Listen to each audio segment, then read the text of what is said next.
बिस्मिल्लाहिर्रहमानिर्रहीम, अस्सलाम वालेकुम। तो आज हम बनाएंगे बहुत ही टेस्टी, बाज़ार से भी अच्छा, दानेदार, मुंह में घुल जाने वाला, ठंडी के सीज़न में लगभग हर गुजरातियों के घर में खाया जाता अड़दिया पाक, जो शरीर को ताकत देता है, हड्डियों को मजबूत करता है, इम्यूनिटी बूस्ट करता है और ख़ासकर ठंडी के सीज़न में खाया जाता है। बहुत ही टेस्टी है। पहली बार में भी आप बनाओगे ना, आपने कभी ट्राई नहीं होगा तो भी आपसे परफेक्ट बनेगा। पूरी रेसिपी देखिएगा। रेसिपी अच्छी लगे तो प्लीज़ वीडियो को लाइक शेयर, चैनल को सब्सक्राइब कर लीजिएगा।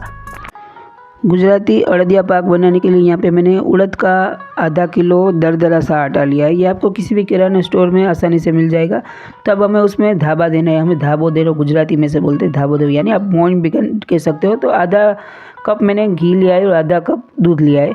इसे हल्का सा हमें गर्म करना है और ये हल्का हल्का गर्म हो जाए, ज़्यादा गर्म नहीं कीजिएगा, बस हल्का हल्का गर्म हो जाए। अच्छे से मिक्स कर लेंगे, गर्म कर लेंगे हल्का हल्का और इसे इस आटे में डाल देंगे और इसे हमें अच्छे से मिक्स कर लेना है।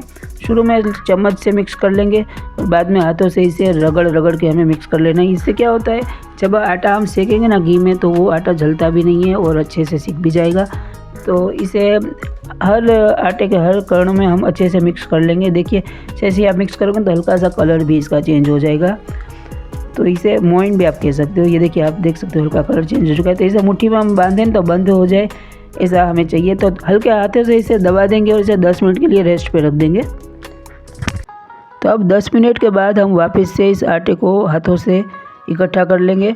तो जो हमने दूध और घी का धाबा दिया था, यानी मोइन डाला था, उससे क्या होगा, ये जो हमारा इसका टेक्सचर है अड़दिया पाक का, वो दानेदार हो जाता है। और हम सेकेंगे ना जब उसे, तो वो जलता भी नहीं है, एक कोटिंग आ जाती है उसके ऊपर दूध और घी की। तो ये देखिए इसका टेक्सचर दानेदार हो चुका है। अब इसे हमें छान लेना है एक बार। तो यहाँ दूसरे बर्तन में मैं छन्नी से इसे छान लूँगी और जो बड़े बड़े दाने इसके निकलेंगे ना, वो हमें मिक्सर जार में पीस लेंगे पल्स मोड पर। तो ये देखिए बारीक वाला है जो, और हिस्सा अलग हो चुका है। ये देखिए दाने हैं ना, इसे हम मिक्सर जार में पीस लेंगे। तो ये मिक्सर जार में मैंने पीस लिया। इसी तरह से सारा ही आटा हमें तैयार कर लेना है। अब यहाँ पे कढ़ाई में 2 बड़े चम्मच में घी डालूंगी। तो मैं आपको बता दूं, आधा किलो उड़द के आटे के साथ मैंने आधा किलो जितना ही घी लिया है। आटा और घी का नाप सेम है। तो उसी घी से हमने धाबा डाला था आटे में और इसी घी से हम उड़दिया पाक भी बनाएंगे। तो घी अच्छे से गर्म हो जाए तो यहाँ पे मैंने 125 ग्राम जितना गोंद लिया है। तो ये गोंद हमारे यहाँ बावड़िया गोंद बोलते हैं। तो ये आदमी और औरतें दोनों खा सकते हैं। गोंद बहुत अच्छा है हमारे जिस्म के लिए, हड्डियों को बहुत मजबूत करता है। और ख़ासकर जो महिलाएं होती है डिलीवरी के बाद, जिसका शरीर कमज़ोर हो चुका होता है, उनको तो खास ये गोंद शीरा वगैरह में डाल के खाना चाहिए। उससे उनका जिस्म जो है वापस रिकवर हो जाएगा, मजबूत हो जाएगा। और अच्छे से गोंद थोड़ा थोड़ा करके सेकिएगा ताकि क्रंची रहे, वरना दांतों में चिपकेगा।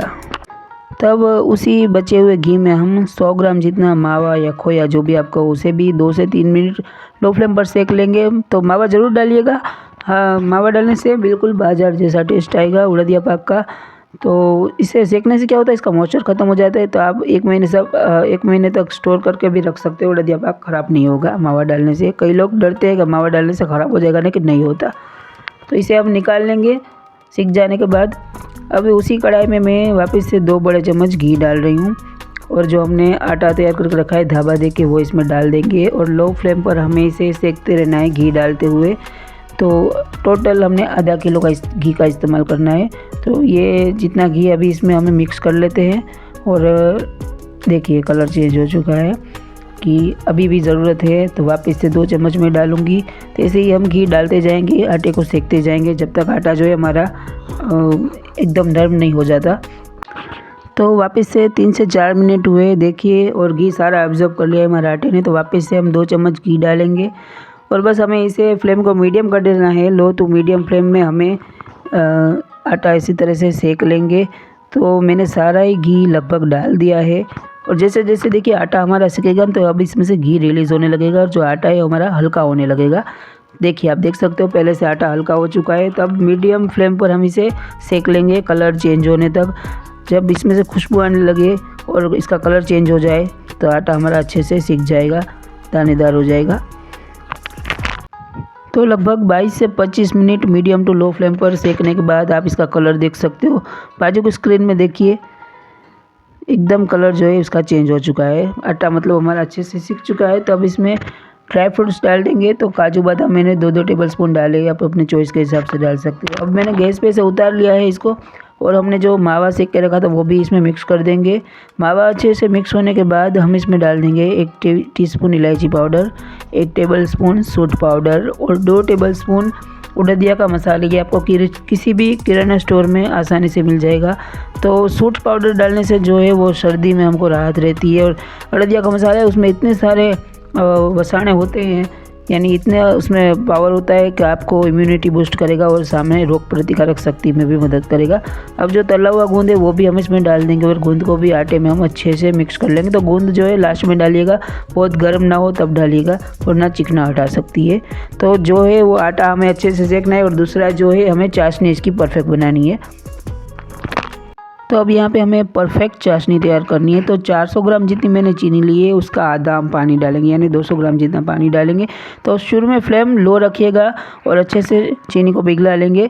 आप हाई फ्लेम रख दोगे तो पानी जल जाएगा, चीनी सर के अच्छे से पिघलेगी नहीं। अब फ्लेम को मीडियम कर देंगे और हमें चाशनी को अच्छे से पकाना है। तो शुरू में आप देखिएगा बहुत पतली चाशनी है। अब हम चेक करेंगे, बीच बीच में चेक करते रहेंगे। तो एक गाढ़ा तार हो जाए ना तब तक हमें इसे पकाना है। तो देखिए अभी बहुत पतली है। अगर आप दूसरी तरह से चेक करें तो एक कोई भी बर्तन में ऐसे देखिए थोड़ा सा डाल के देख सकते हो आप। तो ये देखिए बहुत पतली है। तो इसी तरह से हम बीच बीच में चेक करते रहेंगे जब तक कि ये गाढ़ी ना हो जाए। 3 से 4 मिनट बाद चेक करेंगे तो ये देखिए ये गाढ़ी होने लगी है। वापस हम 3-4 मिनट बाद चेक किया है मैंने, तो देखिए पूरा एक तार बन रहा है कि ये परफेक्टली गाढ़ी हो चुकी है। ऐसी ही हमें चाहिए। तो अब गैस को बंद कर देंगे और कुछ देर चम्मच चलाएंगे इसमें, ताकि हल्की सी ये चाशनी जो है ठंडी हो जाए। तो गैस को बंद करने के बाद 1 से 2 मिनट हमने चम्मच चलाया ताकि चाशनी हल्की ठंडी हो जाए। अब हम चाशनी डाल देंगे उड़दिया पाक में। तो शुरू में आपको लगेगा कि ये थोड़ा सा ढीला हो चुका है, लेकिन जैसे जैसे आप मिक्स करोगे ना तो ये इसमें से सारा ये एब्जॉर्ब कर लेगी चाशनी, और एक अच्छा बाइंडिंग आ जाएगा।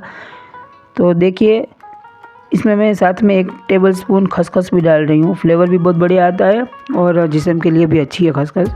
तो बस अब 5 से 7 मिनट आप चम्मच चलाते हुए इसे मिक्स करेंगे ना तो कुछ ही देर में देखिए ये गाढ़ा हो चुका है। नज़दीक से मैं आपको दिखाती हूँ।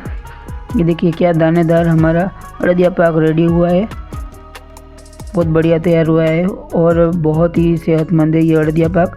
तो अब हमें इसमें से उड़दिया तैयार कर लेने हैं।